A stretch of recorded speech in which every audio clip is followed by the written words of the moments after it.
প্রত্যেক নবীকে আল্লাহ তাআলা একটা গ্রুমিং, একটা ট্রেনিং সেশনের মধ্য দিয়ে নিয়েছেন। সেটা কি? সেটা হচ্ছে সবাইকে আল্লাহ তাআলা শেফার্ড হিসেবে কাজ দিয়েছিলেন, রাখাল হিসেবে। পৃথিবীর সব নবীরা ছাগল চড়াতেন, সব, আদম আলাইহিস সালাম থেকে শুরু করে বিষ্ণু ইসা ইসলাম পর্যন্ত। He started his first career as a shepherd. সুবহানাল্লাহ। ওনার প্রথম ক্যারিয়ার উনি রাখাল হিসেবে শুরু করেছেন।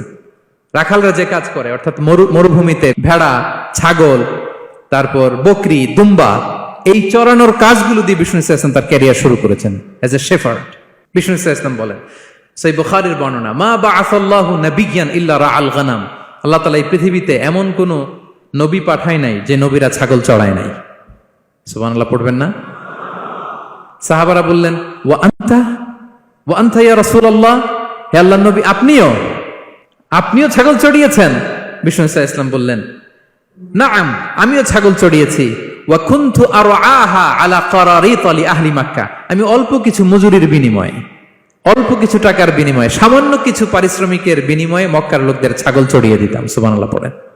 কেন সব নবীকে দিয়ে আল্লাহ ছাগল চড়ালেন? এই ট্রেনিং সেশন, গ্রুমিং সেশন কেন? কারণ ছাগলকে একসাথে বসানো কঠিন।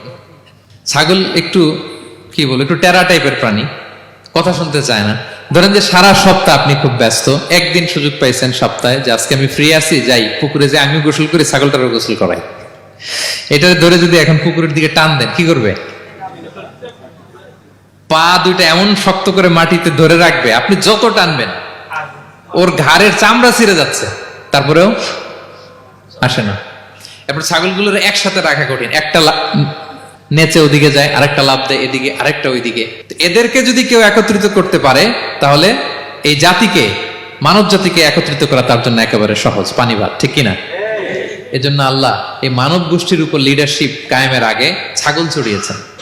এবং যারা মরুভূমিতে ছাগল চড়ায়, যে শেফার্ড গুলো, যেই রাখাল গুলো, তাদের অনেক শক্তিশালী হইতে হয়। গায়ে শক্তি না থাকলে ছাগল চড়ানো যায় না, কিন্তু লাঠি নিয়ে হই হই করে পিছনে দৌড়াইতে হয়, নেকড়ের ছোবল থেকে ছাগলগুলোকে রক্ষা করতে হয়, বাঘ, নেকড়ে এগুলো থেকে বাঁচাইতে হয়। তার মানে এটা করার মধ্য দিয়ে এই জাতিকে কিভাবে জাহান্নামের আগুন থেকে বাঁচাবে, নবীদের ওই ট্রেনিং হয়ে যায়। সুবহানাল্লাহ।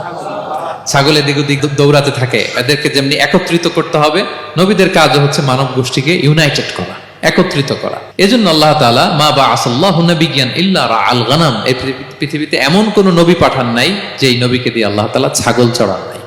সব নবীর মধ্যে এটা কমন।